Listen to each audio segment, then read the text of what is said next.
seeds of terror have been sown. Fire up the combine for the next grim harvest. Mrs. Blackmoore, Part 4. True if destroyed, true if not destroyed. Written by T.W. Grimm and produced by Steve Blizin. Starring Rhiannon McAfee, Joe Stofko, Owen McCuen, Molly Lankford, Austin Beach, and Michelle Kane. Ian ran out of gas in front of the Eastgate shopping plaza and stumbled to a halt. He wheezed. Far enough. And hunched over to catch his breath. He gripped his side and gasped, Can't run anymore. I'm gonna pass out. Mariana waited beside him impatiently, tapping her toe in a nervous rhythm as Ian struggled not to puke on the sidewalk. He was paler than milk, and his eyes were glassy with shock. I hit her with a rock. She's gonna be really mad now. She was already pretty mad. I don't think it matters. Ian forced himself to stand up straight. The nausea had passed, but the stitch in his side still hurt like fire. He spat out a sour wad of phlegm and asked, Do you think she went after Scotty? Mariana shook her head slowly. She said, I don't know. I got a text from him as I was leaving the house. He told me to meet you guys at the Dragon Tree. I haven't heard from him since. That probably wasn't him. Ian croaked in a wooden tone. It was her. Mariana pressed her lips together in an unhappy line and said, Yeah, I wouldn't doubt it. Can you at least walk now? The police station isn't that far from here. Ian's answer was interrupted by the sound of gunshots from somewhere in the plaza, followed by a high-pitched scream. Ian and Mariana both ducked down, and Mariana whimpered, Where did that come from? I think it came from the store with the old guy who always wears the same green pants. It must be a robbery or something. Mariana shook her head. I have a feeling it's got something to do with our favorite substitute teacher. Let's sneak up and have a look. They scampered up to the corner of the building and pressed themselves flat against the wall on either side of the entrance. Ian carefully leaned over to have a peek through the glass door. He whispered, It's her. She's got her foot on someone's neck. I think it's a cop. There was a muffled scream from inside the store. Ian made a face and pressed himself back against the wall. I think she just killed the cop. That second scream was definitely Scotty. Let's go in on the count of 3. Are you ready? No. Mariana said in a small, miserable voice, and she slipped off her necklace with trembling fingers. Start counting.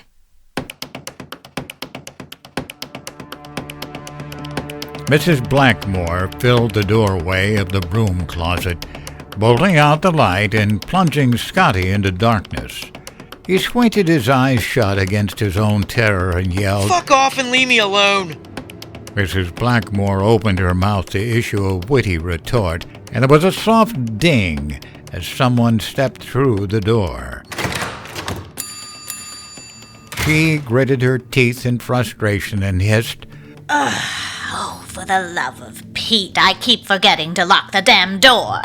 She turned to confront the new interloper and looked genuinely surprised to see Ian and Mariana walking up the snack food aisle. She narrowed her eyes and said, Oh, what's this? Why aren't you hiding beneath your beds, you fools? Have you gone daft? Mariana let the silver chain slither out of her hand and started to whirl it around in a tight circle. She advanced on Mrs. Blackmoore, with her teeth bared in an unconscious snarl. Ian trailed close behind her, with a large can of fruit cocktail mix clutched in either hand. Mariana yelled, Get away from us! And Mrs. Blackmoore flinched from the commanding tone in her voice. She didn't understand what was happening, even though she had terrorized these children to their very core. The fire of the fight still burned in their eyes. It had been so long since anyone had dared to stand against her. Mrs. Blackmoore had forgotten something very important. The bonds of friendship are more powerful than fear. She backed away from Mariana's whirling chain with her handbag braced in front of her like a shield. She panted, Do you think you can defeat me with a necklace, my girl? Mercy, no. You put that down right now and get in this damned bag! While her full attention was focused on Mariana, Ian seized the opportunity to launch one of his fruit cocktails. It whizzed through the air and bounced off her forehead with a dull thud, cutting off her words and making her stumble in mid-step. Mariana darted in without hesitation and whipped her across the face with the chain. There was a sizzling pop when the silver made contact with her skin, and the substitute howled in agony. She ran through a display of snack food to escape this unexpected assault, sending bags of peanuts and potato chips flying in all directions. She stamped her foot in a childish rage and bellowed, How dare you! How dare you do that to me!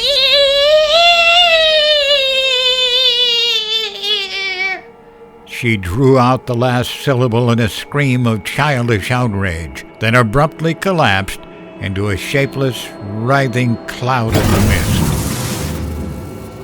It reared up and surged toward the door, a boiling river of nightmares and midnight. There was a tremendous crash as the door exploded onto the sidewalk in a spray of twisted metal and broken glass. And then she was gone. The two of them stood there amongst the wreckage and stared at the ragged hole in the wall that used to be a doorway. Ian took in a deep, shuddering breath and moaned, I don't want to do this anymore. Mariana pushed past him and cautiously ventured outside.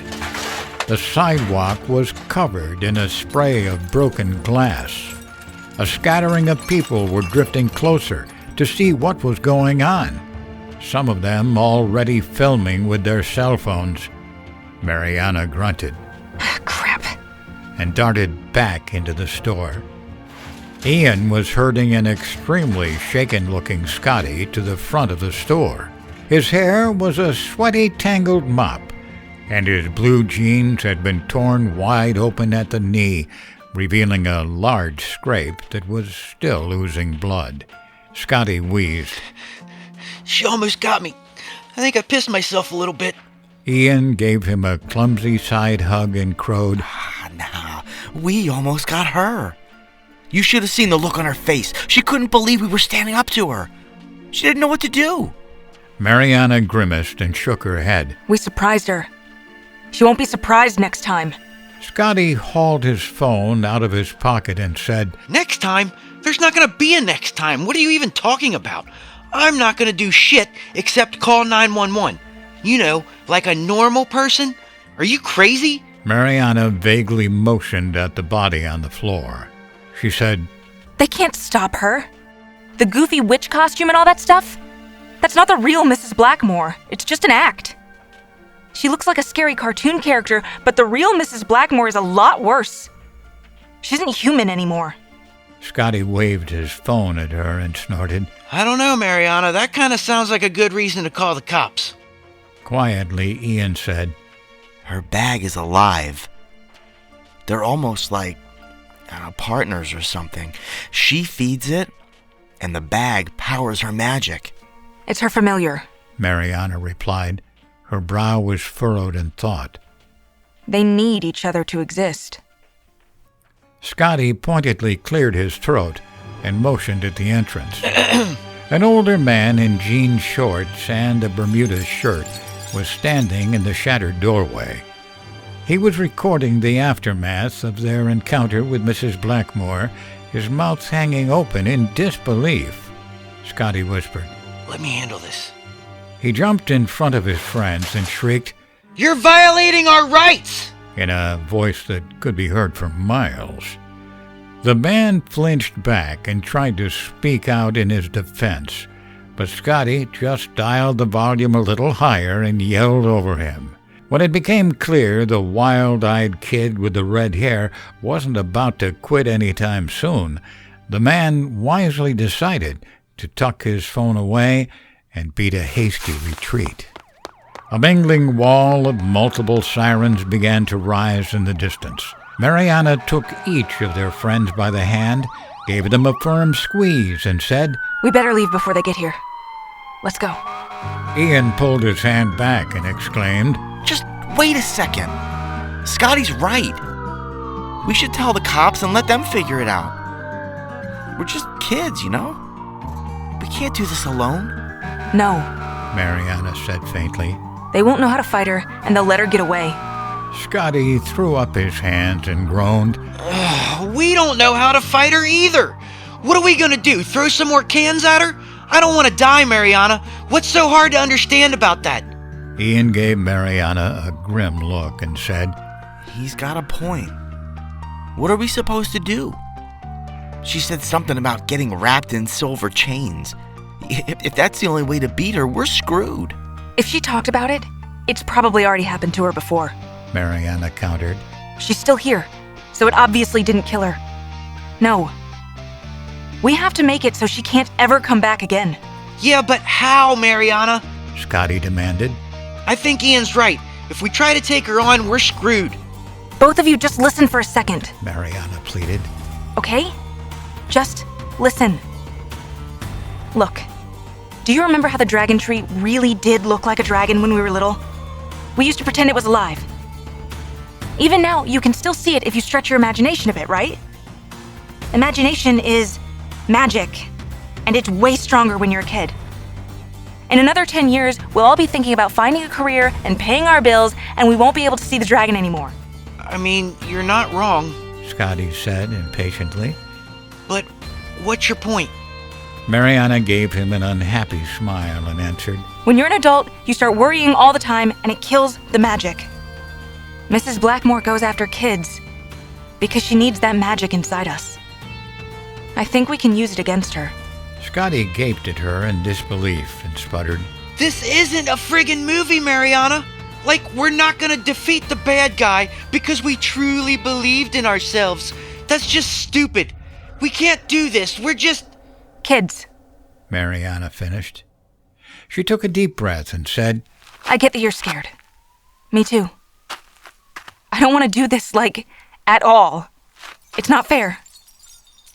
But responsibility isn't always a choice, and things aren't always fair. Scotty wiped the shimmer of tears from his eyes with the collar of his T-shirt. He cleared his throat and croaked, Yeah, well, that's dumb, and it sucks. As gently as possible, Mariana told him, We're all growing up, Scotty. We won't be kids for much longer. It has to be us. And it has to be now. If we don't stop her, she'll just keep doing what she's doing forever. And it'll be our fault for not standing up to her when we had the chance. Scotty pressed his lips together in a tight line. He sniffled. It's still dumb, and it still sucks, but okay, fine. Wait, where are we going? Ian said, I bet she probably went to talk to the school. It would be too suspicious if she just left without a word. Yeah. And maybe grab a few more kids while she's at it. Mariana muttered. Not if we can help it. Here, give me a second. Mariana grabbed a notebook and a pen from a display of impulse items beside the counter and quickly wrote something down. She examined her work and then added a few more hasty strokes with the pen before carefully tearing out the page. She folded it into her pocket and said, Okay, let's go. Hey, what about him? Scotty asked, and he pointed at the cashier. The old man was still frozen in place, one hand clutching the counter and the other raised to ward off Mrs. Blackmoore's touch. Mariana hesitated, then said, I think he'll be okay. We'll see. A fire truck came screaming past as they hurried down the street, followed by an ambulance and 2 police cruisers. Ian turned his head to watch them go by. His feet felt like they were made of lead, but he didn't feel nauseous anymore, and that was a start.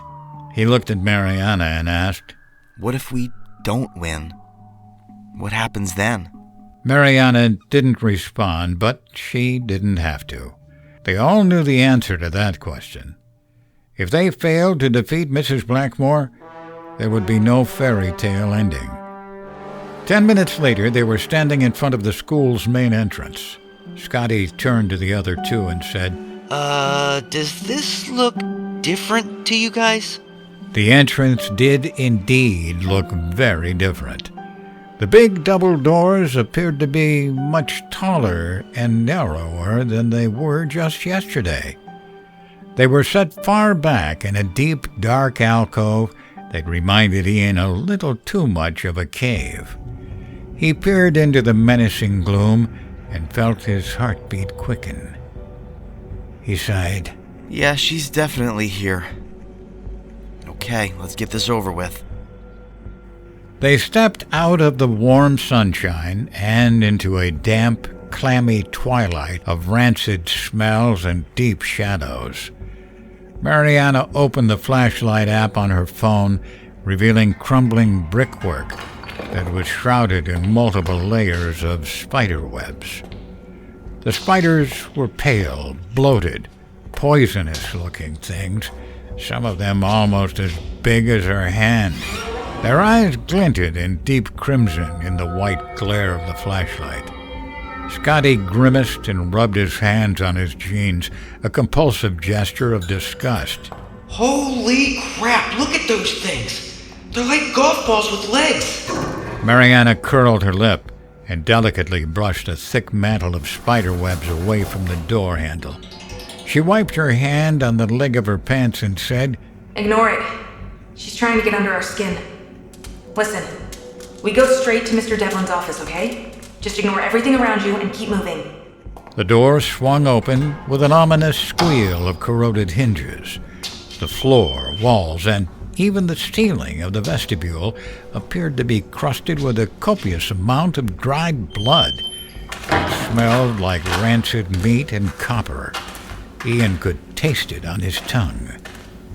Keep going, Mariana said briskly, and she pushed her companions through the interior doors that opened into the main corridor. It was pitch black in the corridor, and the feral stench in the air made the stink of the gore-spattered vestibule seem like freshly laundered bedsheets in comparison. The puny glow emanating from Mariana's phone could barely penetrate the all-encompassing darkness, leaving them blind beyond a radius of 6 or 7 feet. Mariana whispered, Keep going. but there wasn't much conviction behind her words. The other 2 turned on their flashlight apps, and they continued, slowly revealing a madhouse nightmare of a hallway with no doorways, light discernible features of any kind, just endless white walls boxing in an endless white floor, capped by a seemingly infinite stretch of white ceiling tiles above their heads. Scotty turned to shine his light behind them, and he asked, So what if this just keeps going forever? Ian glared at him. Don't say things like that. He grunted. That isn't helping. It's getting smaller. Scotty insisted. Are you telling me you can't see that? Ian muttered. It's not getting smaller. Stop freaking yourself out. Scotty retorted. Look at this, dumbass. I can almost touch the ceiling now. And that smell. It smells like ass in here, my guy. It smells like the monkey house at the zoo. He's right. Mariana interjected. The hallway's getting smaller. Ignore it. She's messing with us. Scotty gasped. I don't like this shit. I don't like feeling closed in. You guys know I've got really bad claustrophobia. I think you mean claustrophobia. Ian corrected, and Scotty rounded on him with a wild look in his eye. He snarled, Gee, thanks, Professor D-Bag. You know what I meant. It's getting smaller in here and it's dark. And it reeks like my grandma's bathroom when she takes her Metamucil. Can't you smell that? Fuck this bullshit. F-U-C-K, fuck this stupid shit. Keep it together. Scotty flinched. He was struggling not to cry. She lowered her voice and said, The only reason she's doing this is to make us turn back. If she's trying to make us turn back, it's because she's scared. And if she's scared, do you know what that means? It means we have a chance. A chance? Scotty repeated. He didn't sound particularly impressed, but he was no longer teetering on the edge of panic. Yeah, sure. Okay, yeah. I think I'm okay. I'm just... He trailed off, then whispered, Hey, be quiet for a second. Do you hear that? Ian held his breath and listened. Somewhere up ahead of them, a child was softly weeping in the darkness. They all gave each other a look of dread, and then Mariana was lunging to catch Scotty by the back of his shirt as he turned to run. She grabbed him up in a bear hug and hissed, It's just an illusion. It's a magic trick. Whatever it is, it's not real. Says you. Scotty whooped breathlessly. I don't care. I don't want to see it. The sniffling and moaning was drawing closer. Ian called out, Who's there? Who is that? A small, frail shadow stepped into the puny glow, and they all screamed in unison. It was Molly Rogers. Her flesh appeared to be partially mummified beneath the dirty rags of her clothes, and her teeth were poking out from behind the dried-out strings of her lips in a ghastly grin. In a low, grating voice, she said, I'm all alone in the dark, and it hurts. A faceless crowd was forming behind her, filling the narrow space with their dragging footsteps and groans of torment. There were hundreds of lost souls standing in the gloom, maybe even thousands. They were dead, but they were also still somehow hideously alive and aware. The smell was almost unbearable. You can still save yourselves. Molly pleaded, and she reached for Mariana with a bony, withered hand. Mariana drew away with a sharp exhalation of disgust.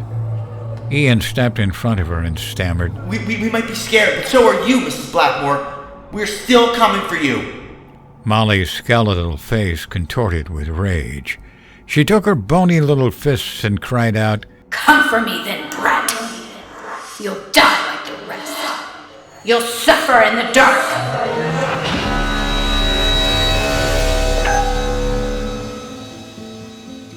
In the space of a heartbeat, the trio abruptly found themselves standing in front of the door to the main office. The lights were on. Students were milling through the hall on their way back from recess, and everything appeared to be business as usual.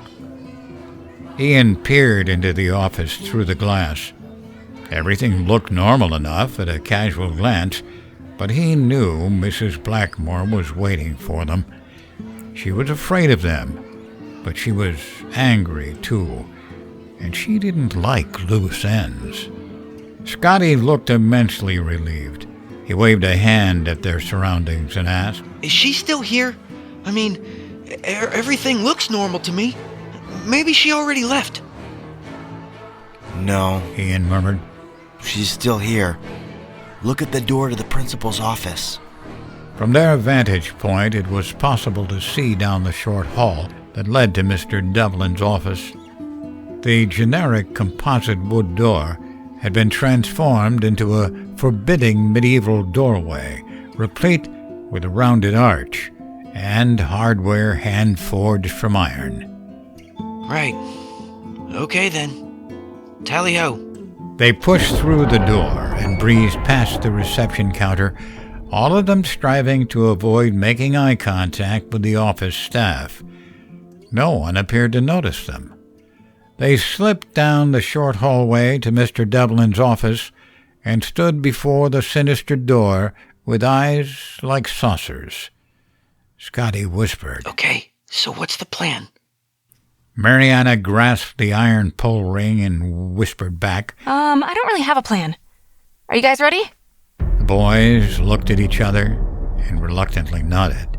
Mariana took a deep breath and fought the urge to bolt out of the office. None of them were ready, including her, but it was far too late to worry about that. Here we go, she said, and she pulled open the door. The wild-eyed trio burst inside like a SWAT team, startling Mr. Devlin and making him drop his pen with a sharp gasp of surprise. The mild-mannered principal stared at their wide eyes and trembling lips, and he asked, "What are you doing in my office? Is something wrong?" Mariana held up her necklace in a threatening manner and hissed, I know it's you hiding behind that stupid bow tie. You've got nowhere to run this time. The principal's mouth dropped open in shock. He sputtered, "What on earth are you talking about? What is going on here?" Completely wired on fear and adrenaline, Scotty shouted, We know it's you! and pounded his skinny fist on Mr. Devlin's desk for dramatic effect. A framed picture of the principal's children fell to the floor with the sound of breaking glass. Where's your bag, bitch? Huh? Why don't you just haul out that disgusting bag of yours and shove it up your ass? Because you are history! Mr. Devlin gaped at the three wild-eyed intruders and stuttered, "What in the world are you? Where's my bag? What does that even mean? And you, why are you waving a necklace at me? Explain yourselves immediately." Hesitantly, Mariana asked, Mr. Devlin? Is it actually you? "Who did you think I was?" the principal demanded. His expression of complete shock was slowly being replaced by red-faced anger. "Of course it's me. Did you think someone actually wants to impersonate the principal of a public school? I can assure you that nobody in the entire history of the world has ever wanted to do that." Ian could feel himself wilting on the spot. He tried to speak, but nothing came out except for a vaguely apologetic squeak. Mr. You have something to add, Ian? I'm all ears over here, people. Explain yourselves. Scotty started waving his hand in the air as if he were volunteering an answer in class. Mr. Devlin speared him with a furious glare and asked in a withering tone, "How may I help you, sir?" Scotty clasped his hands together in a pleading gesture and gave Mr. Devlin the puppy dog eyes. We're really sorry. For real. But there's something you need to know before you get mad, okay? "Young man, you just called me a bitch," Mr. Devlin thundered. "You broke a framed picture of my children, for God's sake." Mariana clenched her necklace tightly in her fist, her brow wrinkling with a suspicious frown. She tapped the desk with her knuckles to get the principal's attention and asked, Did Mrs. Blackmoore come see you today? Was she just here? Mr. Devlin glowered at her and snapped, "It isn't your place to ask that sort of question. But yes, she left about 10 minutes ago. She had an unexpected emergency and had to leave immediately. Now, I have a question of my own, people. Why were you all marked absent today?"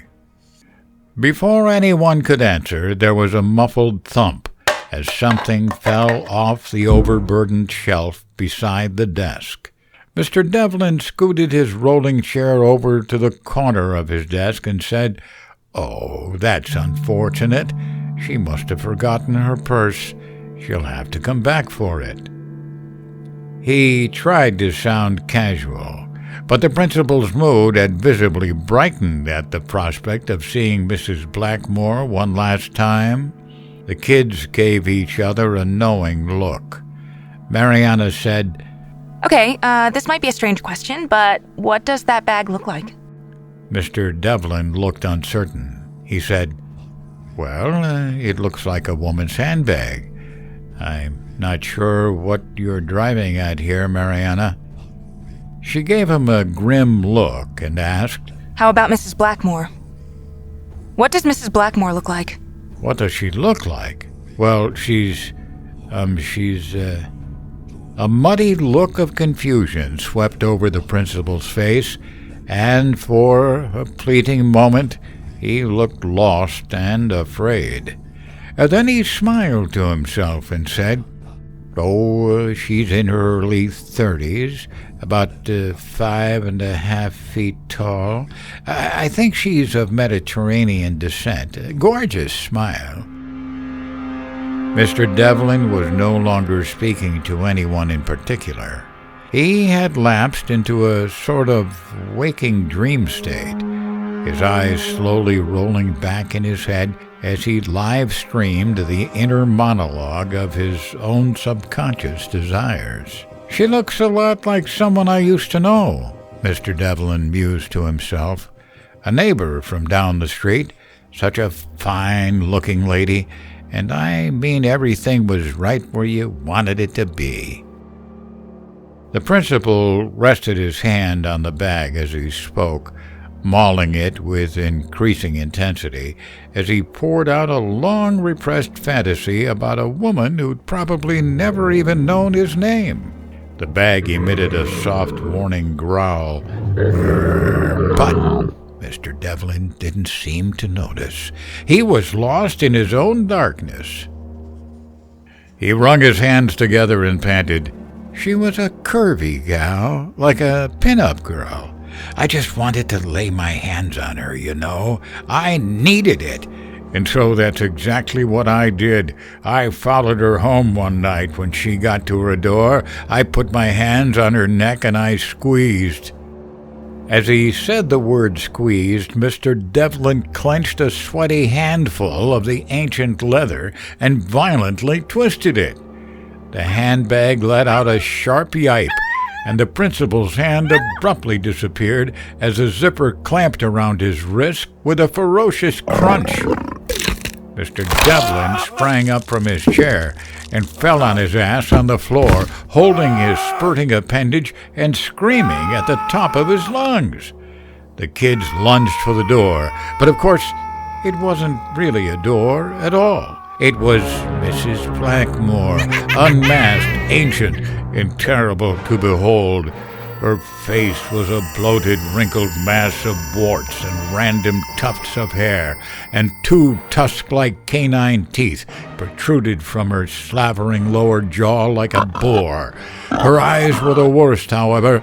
They were just two empty sockets, a couple of gaping caverns that crawled with tiny spiders and centipedes. Mrs. Blackmoore yelled, like a karate master, and slapped the necklace out of Mariana's hand. Quick as a jungle cat, she bent down and swept up the shrieking children in the cage of her massive arms, clutching them together like a jumble of dolls as she executed a shuffling dance of glee. Oh, I've got you! Oh, mercy, yes! I've got you good this time!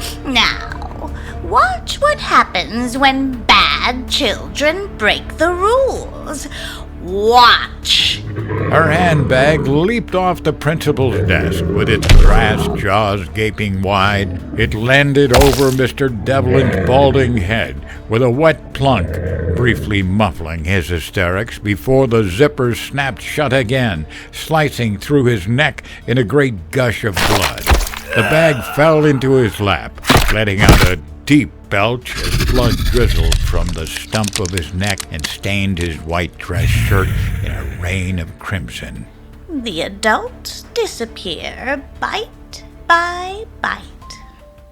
But the children must go in whole. Oh, it takes a very long time to get used up in the belly of the beast.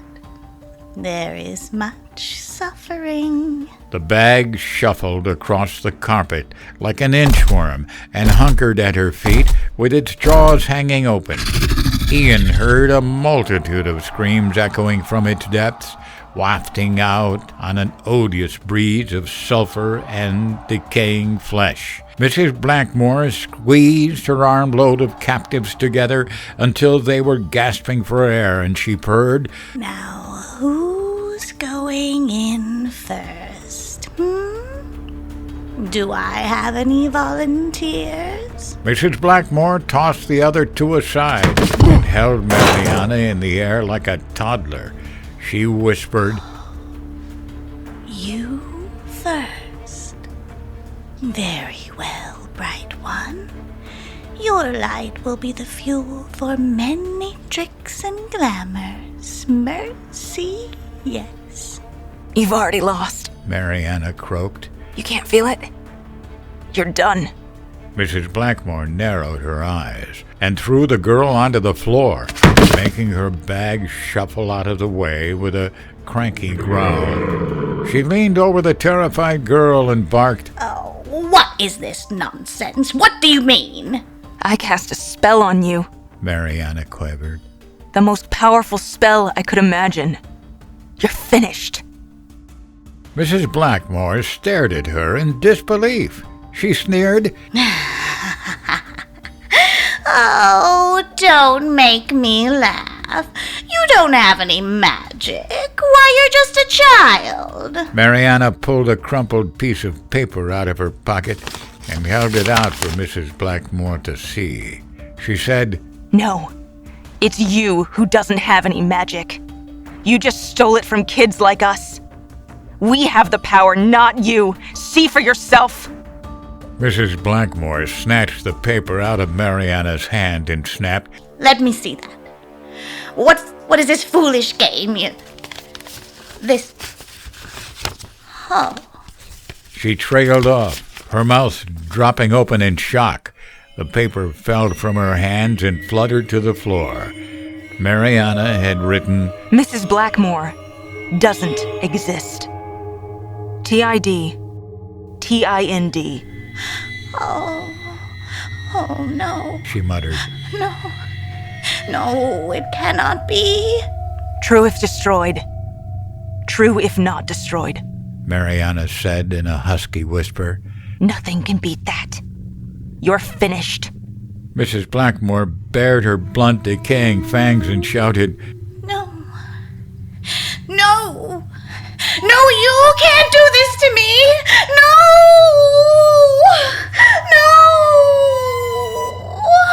Mariana smiled up at her, and at that moment she didn't look like a child at all. She looked like a battle-hardened warrior, weary to her very soul, but victorious at last. Mariana grinned her triumphant grin and said, Yes. Oh, mercy, yes. Mrs. Blackmore's face drew down in a rictus of agony. She screamed up at the ceiling, her entire body shaking like a skyscraper caught in the throes of an earthquake. She bellowed, How dare you! and then exploded into a million fragments of nothing. Blam!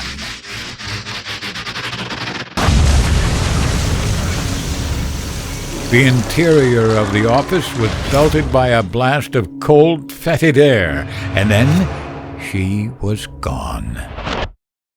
Her handbag reared up and let loose a mournful howl. It wiggled over to the spot where its mistress had disappeared and flopped down, whimpering piteously as it rolled around on the floor. Mariana spied Mr. Devlin's pen lying beside a leg of his desk. She scribbled another line on the piece of paper and snorted, She's gone. And so are you. Look at this. Beneath Mrs. Blackmoore doesn't exist, she had added. And her stupid handbag doesn't exist either. The handbag flinched back and squealed in pain.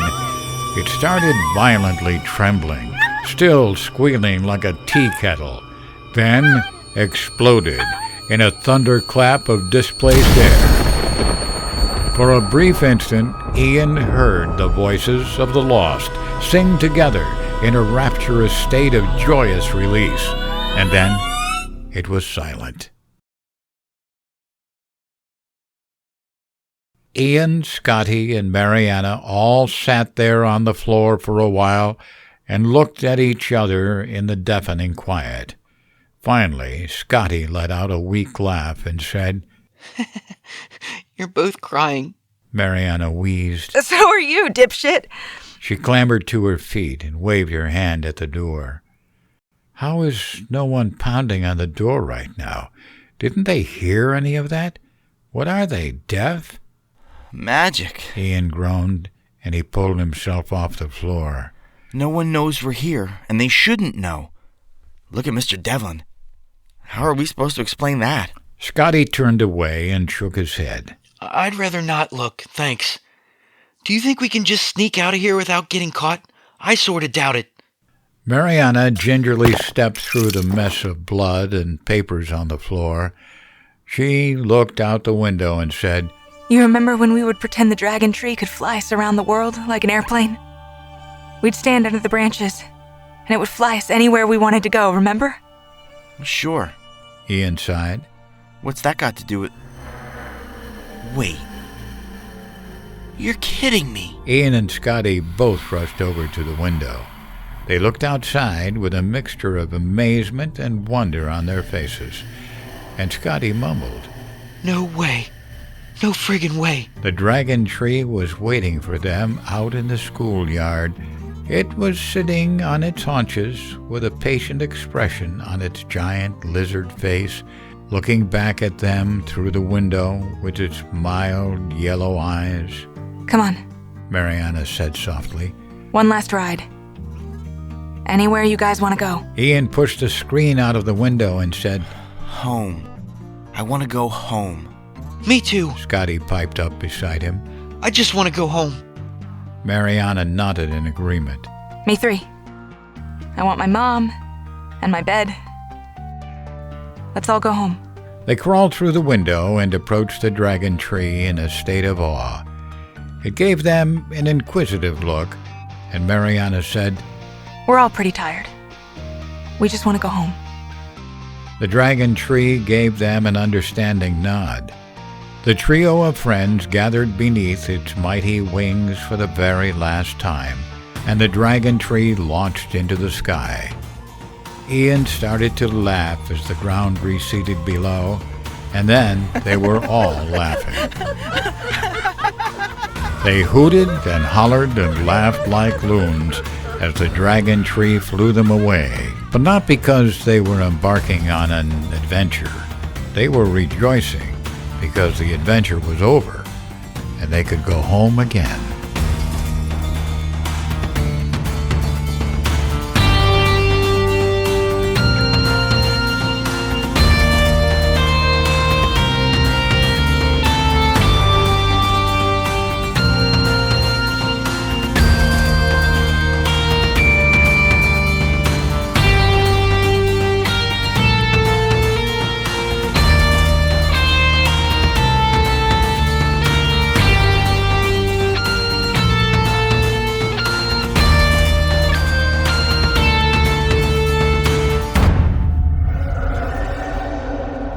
All stories heard on this podcast are produced under license.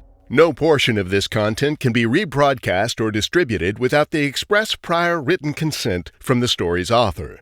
To obtain license and permissions necessary to rebroadcast or distribute a specific story, please contact us at admin@grimharvestpodcast.com.